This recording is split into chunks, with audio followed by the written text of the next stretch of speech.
الحمد لله رب العالمين والصلاة والسلام أتمان الأكملان على سيد الأنبياء والمرسلين وعلى آله وأصحابه أجمعين. أما بعد، السلام عليكم ورحمة الله وبركاته. برادران عزیز، برادران از ما سوال کردند که در مسئله اولاد مشرکین، فرزندان مشرکین صحبت بکنیم. سوال این است که فرزندان مشرکین، کودکان کفار، کودکان مشرکین وقتی که وفات میکنند، در وقت کودکیشون اونها در کجا زندگی میکنند؟ از جنت هستند یا دوزخ؟ حکم اونها چیست؟ یا به دیگر عباره، حکم فرزندان مشرکین چیست؟ برادران و خواهران عزیز، در این مسئله خیلی هم بسیار از برادران ما در حالت متحیری هستند، یعنی در حیرت هستند که قول راجح در این مسئله چیست. اولا ما به شما حکم اولاد مسلمان را میگیم که به اتفاق علما، چلی که امام نووی نقل میکنند، به اجماع علما، این چنین ابن القیم جوزی نقل میکنند، به اجماع علما فرزندان مسلمان از اهل جنت هستند. به این هیچ خلافی نیست، چلی که حدیث های زیاده به این دلالت میکند و نیاز به آوردن اونها نیست، این چیز معروف است. اما فرزندان کفار وقتی که در کودکی وفات میکنند، 1 ساله و 2 ساله، 3 ساله و 4 ساله، در سن یعنی کودکی، حکم این کودکان مشرک، کودکان اهل کفار که وفات کردن، حکم اونها چیست؟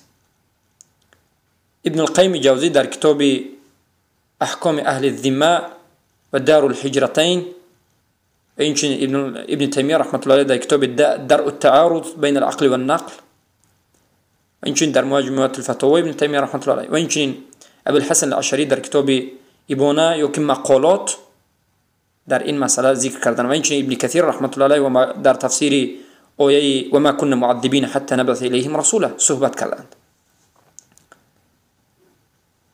ابن القیم جوزی رحمت الله علیه در این مسئله، یعنی در مسئله فرزندان کودکی مشرکانی که یا که کودک کافرانی که وفات میکنند، 10 مذهب را ذکر کردند، جمعا و تفصیلا. همه قولی که در این مسئله ذکر کردند. بعضی از مذهب و بعضی از گروه ها میگویند که فرزندان کفاری که به بلاغت نرسیده وفات کرده اند، در این مسئله ما توقف به مشیت الله میکنیم، یعنی توقف میکنیم، این در مشیت الله است، ما نمیدونیم که این مسئله چی است. الله میدوند، خواهد به جنت میبرد، خواهد به دوزخ. این مسئله توقف که به مشیت الله باز میگردد. مذهب دوم گفتند که تمام کودکان مشرکین و کفاری که به بلاغت نرسیده وفات میکنند از دوزخ هستند، دوزخی هستند، در نار هستند. و مذهب سوم میگویند، چخیلی که ابن القیم جوزی در احکام اهل الذمه ذکر میکنند و دار الهجرتین، تمام کودکان کفار و مشرکین و مانند کودکان مسلمانان در جنت هستند. و مذهب چهارم میگویند اونها در بین جنت و دوزخ هستند، گویا که در اعراف هستند، نه در جنت هستند و نه در دوزخ هستند. و مذهب پنجم میگویند اونها خدم اهل جنت هستند، خدمتگاری اهل جنت هستند. کودکان مشرکین و کفاری که به بلاغت نرسیده وفات میکنند، خدمتگاری مسلمانان در جنت هستند. و قول ششم یا که مذهب ششم در این مسئله میگن مذهب امساک، یعنی میگن که ما در این مسئله چیزی نمیگوییم، هیچ چیزی، نه جنتی هست میگیم، نه دوزخی هست، نه مشیت، هیچ چیزی نمیگوییم. و مذهب هفتم میگن اونها در تابع پدر و مادر خود هستند. مشرکان در زیر حکم پدر مادر خود، اگر پدر مادرشان دوزخی باشند اونها هم دوزخی هستند، اگر جنتی باشد جنتی هستند. این مذهب هفتم بود. مذهب هشتم میگویند اونها در روز قیامت خاک میشوند، تراب میشوند، یعنی انهم یکونون یوم القیامة ترابا. فرزندان مشرکین و کفار که در این دنیا به بلاغت نرسیده وفات کردن، در روز قیامت خاک میشوند. که ابن القیم جوزی میگویند فلا یعرف عن احد من السلف، این قول را از یگان از علمای گذشته و بزرگان سلف فهمیده نمی شود.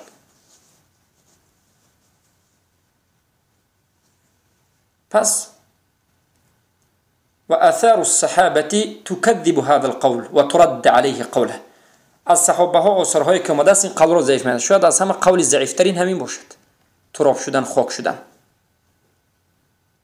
و مذهب آخرین این مذهبی است که میگویند انهم یمتحنون یوم القیامه، یعنی دهمین مذهب این است که فرزندان و کودکان مشرکان و کافرانی که در این دنیا به بلاغت نرسیده اند و وفات کرده اند در روز قیامت و در روز آخرت امتحان کرده می شوند، سنجیده می شوند از طرف الله رب العزة والجلال.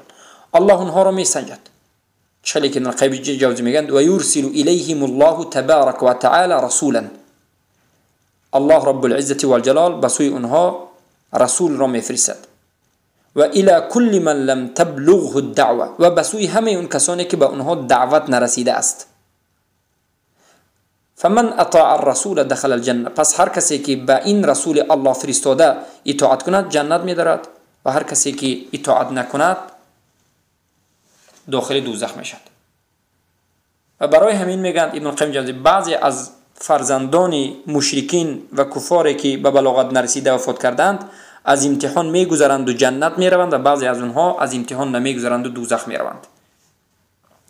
و هذا قول جمیع اهل السنه، میگن و این قولی تمام علمای اهل سنت است. میگن چلی که امام عشری در کتاب الابانه ذکر کرده است و میگن که الذي اتفق اصحابه على انه تألیف. عموما البته امام نووی رحمت الله علیه در شرح صحیح مسلم و بعضی از علمای دیگر میگویند که اولاد مشرکین، فرزندان مشرکین در جنت هستند و به این گفته هایشان دلیل ها را می آورند. البته دلیل اول اینها این است که میگویند فرزندان مشرکین هیچ گناهی نکردند. فرزندان کفاری که در سن کودکی وفات کردند و به بلاغت نرسیدند و وفات کردند اونها هیچ گناهی نکردند، یگون کاری نکردند که الله به سبب کارشون اونها را عذاب دهد. اونها از اهل فطرت قویمه و سلیمه هستند. پس به عدل الله رب العزة والجلال لایق این است که اونها را از اصحاب جنت کند. و دلیل می آورند که کل مولود یولد علی الفطره، میگن تمام کودک هایی که تولد میشد به فطرت تولد میشد، فطرت به اسلام. این دلالت میکند که اونها هم به فطرت تولد شدند و از اهل جنت میشن.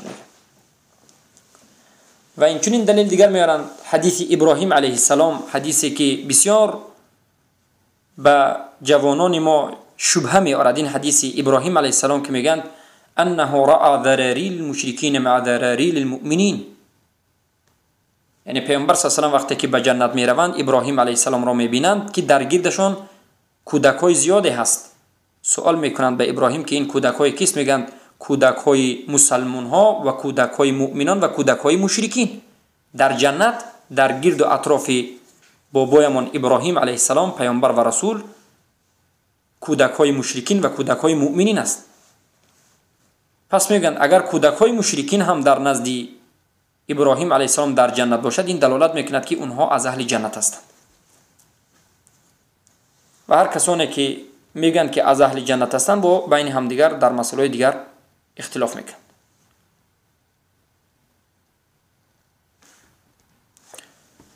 این 10 قول بود که ما به شما ذکر کردیم، لیکن قول راجح، قول درست، قول صحیح این قول دهم است که ابن القیم جوزی، ابن تیمیه رحمت الله علیه و ابن کثیر رحمت الله علیه حافظ و این چنین ابو الحسن الاشعری رحمت الله علیه و این چنین اکثر از اهل علم بمانند از علمای عصر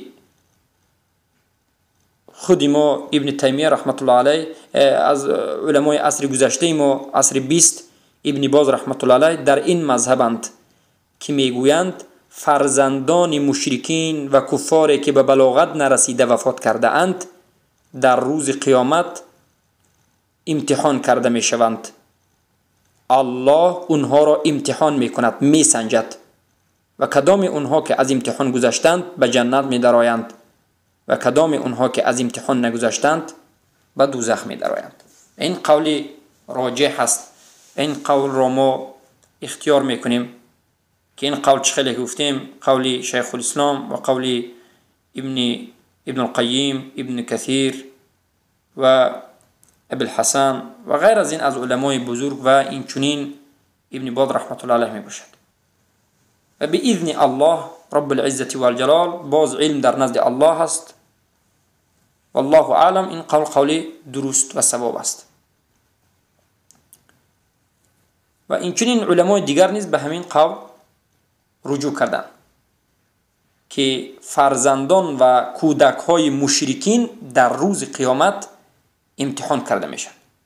اگر ایمان بیاورند داخل جنت و اگر کافر شوند داخل دوزخ میشن.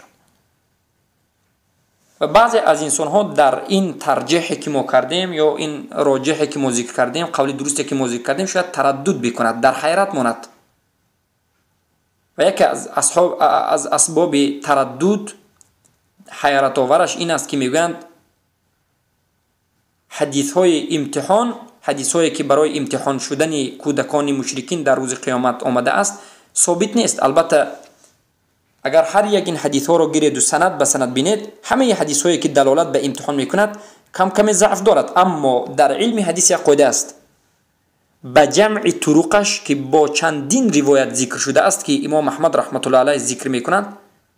امام احمد و دارقطنی و بیهقی و قرطبی رحمت الله علیهم اجمعین ذکر میکنند.